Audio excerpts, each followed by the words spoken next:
y de esa manera es como que retroceden el reloj biológico Ajá. de ese núcleo y comienza a formarse un embrión de Jack. Muy interesante. Pero no solo esto, sino que además ellos desarrollaron una técnica en que producen alrededor de 80 embriones, pero después los agrupan de a dos.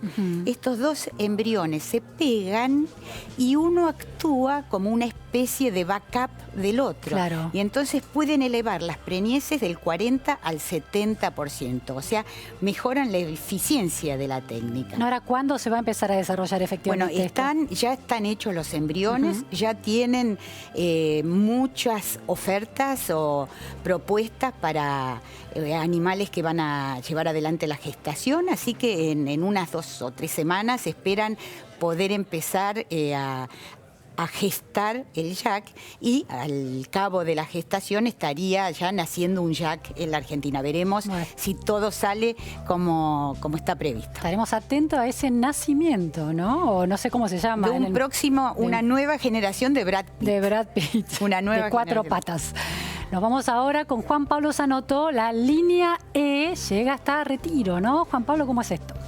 Sí, Luciana, ¿qué tal? Buenas tardes. Toda una novedad para los pasajeros de esta línea que tiene una de sus cabeceras en la zona de Flores. Estamos hablando de la estación Plaza de los Virreyes, pero en el día de hoy, como vos decías, se modificó la cabecera céntrica, es decir, lo que era la estación Bolívar en la zona de Plaza de Mayo, ahora pasa a ser una estación intermedia porque se sumaron 3 nuevas estaciones hasta llegar a la nueva cabecera que es Retiro. Esta extensión de 2 kilómetros de la línea E de subtes permite, lógicamente, nuevas combinaciones. Estamos hablando de las estaciones Correo Central, la estación Catalinas y posteriormente la estación Retiro. Este es el nuevo recorrido. Desde Bolívar, donde había combinación con la estación Perú de la línea A y la estación Catedral de la línea E, se avanza hasta Correo Central, donde se puede combinar con la línea B de subtes, con la estación Leandro N. Alem. Posteriormente, la estación Catalinas, muy cercana a la terminal de ferries del puerto de Buenos Aires, allí sobre la avenida Cecilia Grierson, así que es también una estación estratégica. Y por último, la cabecera de Retiro, que permite una nueva combinación con la línea C, porque recordemos que con la línea C también tiene combinación a la altura de la estación Independencia, y a la vez permite conectar con el tren Mitre en la cabecera de Retiro. Todo un avance, una obra muy esperada por los usuarios de la línea E, una línea que cuenta desde hoy con 21 trenes. Recordemos que hasta el momento eran 20, se agregó una nueva formación. Las autoridades sostienen que estas formaciones fueron acondicionadas en un taller ubicado en la zona de Villa Lugano. Por lo tanto, lo que se espera ahora es que la frecuencia de a poco se vaya ajustando, es decir, vaya dejando los 5 minutos actuales para pasar a tener 4 y posteriormente 3 minutos. Esto va a permitir un servicio un poco más eficiente, que es lo que vienen reclamando los usuarios de la línea E de subtes desde hace tiempo, porque es sin dudas la más postergada. Después de décadas se lleva adelante esta obra que, insisto, la prolonga a lo largo de 2 kilómetros con 3 nuevas estaciones, lo que va a permitir conectar la zona de Retiro con la zona de Flores en un plazo aproximado de media hora. Una noticia, insisto, muy esperada y positiva para los miles de usuarios que utilizan esta línea de subtes, la que conecta ahora la zona de Retiro con el sur de la ciudad de Buenos Aires. Luciana. Gracias, Juan Pablo. Flexibilización como el remedio para, bueno, mejorar el empleo, las tasas de empleo, que lleguen las inversiones y se mejoran las tasas de empleo. Esto es así, lo vamos a tratar de entender con una doctora en economía, especialista en economía laboral, Roxana Mauricio. Muchísimas gracias por estar aquí. Gracias a vos. Investigadora del CONICET en estos temas. Roxana, para tener un poco claro el panorama, ¿cómo se ha comportado la tasa de desempleo históricamente en los últimos años en Argentina? Sí, mira, si uno mira la evolución del desempleo desde comienzos comienzo de los 2000 hasta ahora, hemos tenido diferentes fases. Una primera fase muy positiva de reducción fuerte de la tasa de desempleo. Recordemos que allá por la crisis del 2001-2002 la tasa de desempleo tocó máximos históricos de alrededor del 24-25%, sí, efectivamente, asociado obviamente a los últimos años de caída del PBI durante la convertibilidad y luego la crisis de la convertibilidad. Y a partir de allí, gracias a una fuerte creación de empleo, la tasa de desempleo pudo reducirse fuertemente hasta tocar mínimos del 7-8% alrededor del 2011-2012. Bien. Después se mantuvo aproximadamente hasta el... Se estanca. Se estanca y en los últimos trimestres hemos tenido ciertos aumentos. Si uno compara el último dato que tenemos del cuarto trimestre del 2018, es un aumento de 2 puntos porcentuales respecto de igual periodo en el 2017. 9%. 9%, efectivamente. 9% es el último dato con el que contamos. ¿Cuáles son los factores que han contribuido, bueno, a ese estancamiento, ¿no?, de la tasa de desempleo y a este crecimiento ulterior? ¿La recesión en los últimos años lo explica todo? Sí, de hecho, más cercanamente, si querés, es la tasa de empleo, ¿no?, que de alguna manera es el correlato o el espejo de lo que sucede con la tasa de desempleo. ¿Cómo es la curva efectivamente, si uno mira desde el principio de los 2000, hay un crecimiento muy fuerte en la tasa de empleo. Esta tasa de empleo se coloca como máximo en alrededor del 42% allá por el 2007. Y si uno mira en perspectiva más de largo plazo, más allá de las fluctuaciones de corto, estamos estancados en esa tasa de empleo del 42% del 2007 hasta ahora. De nuevo, ha habido fluctuaciones en los últimos periodos. O sea, 12 años de estancamiento de la tasa de empleo. Exactamente. Entonces, un poco el correlato de ese estancamiento en la tasa de desempleo es lo que efectivamente está asociado con ese estancamiento. Claro. Ahora, es interesante porque en la reconstrucción de la historia política de Argentina de los últimos años, la gestión kirchnerista y los años de gobierno de Cambiemos, se insiste mucho con el viento de cola de la Argentina durante bueno, la primera gestión de Néstor Kirchner y en la primera gestión de la expresidenta 2007-2011, donde todavía la soja impulsaba el ingreso de divisas. Sin embargo, no se tradujo en un aumento del empleo. Sí, efectivamente, de hecho, cuando uno mira las actividades agropecuarias, en donde uno incluye la soja, no son demandantes de mano de obra. Entonces, eventualmente, la creación de mano de obra viene por efecto secundario de un crecimiento económico con estabilidad, más allá del sector que lo genere, y eso tiene un efecto derrame sobre el empleo. Claro. Entonces, efectivamente, hay un tema de cuál es la elasticidad, cuál es la demanda por unidad de producto de mano de obra. Claro.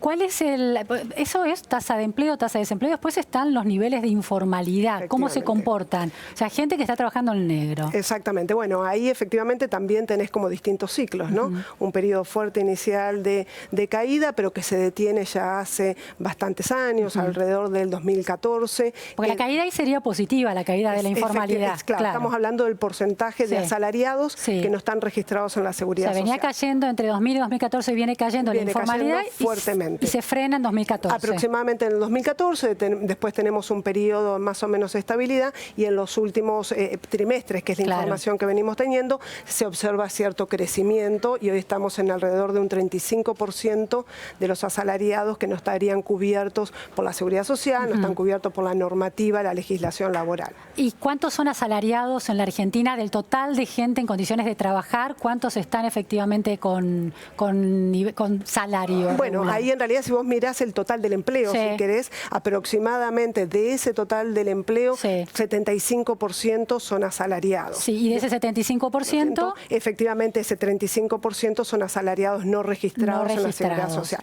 De hecho, si vos mirás el mapa total de ocupados urbanos, porque esa es la información que tenemos, la mitad son asalariados registrados en la seguridad social y la otra mitad se divide más o menos en partes iguales entre asalariados no registrados y cuentapropistas o trabajadores independientes en general. Roxana, se sostiene un latiguillo que sería bueno terminar con ese mito o reforzarlo, entenderlo, que es que el Estado es uno de los principales empleadores en negro por la cantidad de sumas no remunerativas, no bonificables que incluye en la estructura del salario en las distintas versiones de empleados públicos. Sí, la verdad es que no es así, digamos. Ahí uno puede distinguir cuál es la figura del trabajador que en sí mismo no está registrado en la seguridad social vis a vis algunas sumas que uno pueda recibir que no son contributivas. Ahí hay como una diferencia importante. En realidad, cuando hablamos de informalidad laboral nos referimos al primer concepto, ¿no? Que son estos trabajadores sectores que están completamente fuera del completamente sistema. afuera. Sí. Y obviamente el gran empleador es el sector privado, claro, y por lo tanto también el gran empleador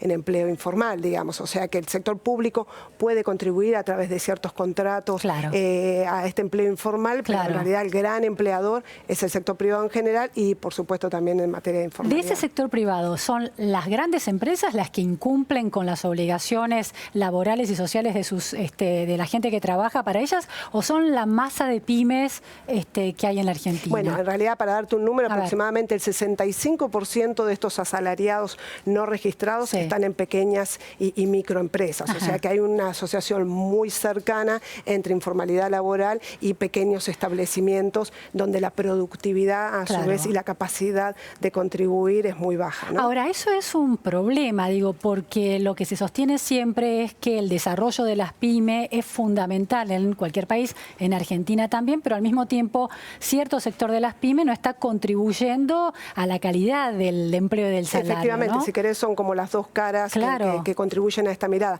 Efectivamente, de hecho, como te decía, los datos muestran claramente una asociación, si querés, positiva en términos del tamaño del establecimiento y la formalidad, claro, y positiva en términos de informalidad asociado sí, sí, sí, a lo que uno denomina, de hecho, el sector informal, ¿no? claro, Que es este sector de empresas con baja inversión, baja productividad, sí, sí, sí, baja competitividad. Ahí es donde se concentra, ¿no? Y un punto importante es que se ha ido concentrando cada vez más, porque esa fuerte reducción de la informalidad que te mencionaba anteriormente sí, se dio mayormente en empresas medianas y empresas grandes. claro, Entonces, claro, hoy la asociación entre informalidad y pequeño tamaño de las empresas claro, es mucho más fuerte que al comienzo de los 2000. Ahora, si el gobierno lanza políticas, cualquier gobierno, políticas públicas, por ejemplo, de baja de obligaciones impositivas de algún tipo para estas pequeñas unidades de producción, ¿beneficia la formalidad del empleo? Mira, hay varias cuestiones. De hecho, es un debate abierto de hace años, no solo en la Argentina, sino en la región. Y hay un punto que vos mencionás particularmente, es la especificidad de este tipo de medidas para este tipo de empresas, ¿no? Me parece que ese es un punto adelante respecto de implementar un tipo de políticas de general. General. Claro. Porque lo más probable es que en realidad para las empresas medianas y grandes no haga mucha la diferencia, porque en realidad, como te decía, gran parte de esos trabajadores ya están en la formalidad, y quizás ahí lo que vale es la inspección laboral para hacer cumplir la normativa. Tienen medios y hay cuestiones de controlar que cumplan. Absolutamente, la inspección laboral. En el otro extremo probablemente no sea completamente suficiente para estos microemprendimientos. Claro, no tienen recursos económicos para efectivamente, cumplir. Y no es solo la posibilidad de hacer una rebaja o, por ejemplo, de perdonar las no contribuciones pasadas, sino que cuando un empleador toma la decisión de contratar a un trabajador formal, se supone que es para tenerlo por un largo tiempo, porque es un contrato de largo plazo. Y en ese sentido, entonces, ¿cómo le damos instrumentos a estas empresas para que puedan sostener ese empleo en el largo plazo? En una Argentina con ciclos económicos y crisis. Justamente a ese punto iba, ¿no? Me parece que la condición necesaria en todo esto es como uno asegura un sendero de crecimiento y de crecimiento con estabilidad. ¿Y cómo se asegura eso? Bueno, en realidad eso tiene que ver más con la macro y con la estructura productiva, ¿no? O sea, como uno genera un régimen que asegure estas tasas de crecimiento, que no solo son crecimientos, como digo, no tanto crecimiento elevado, sino más importante aún es tener un sendero con cierta previsibilidad, ¿no? Crecimiento sostenido, productividad sostenida. Yo digo, es la condición necesaria para la formalización. Luego vienen ciertas políticas, pero la condición necesaria es esa.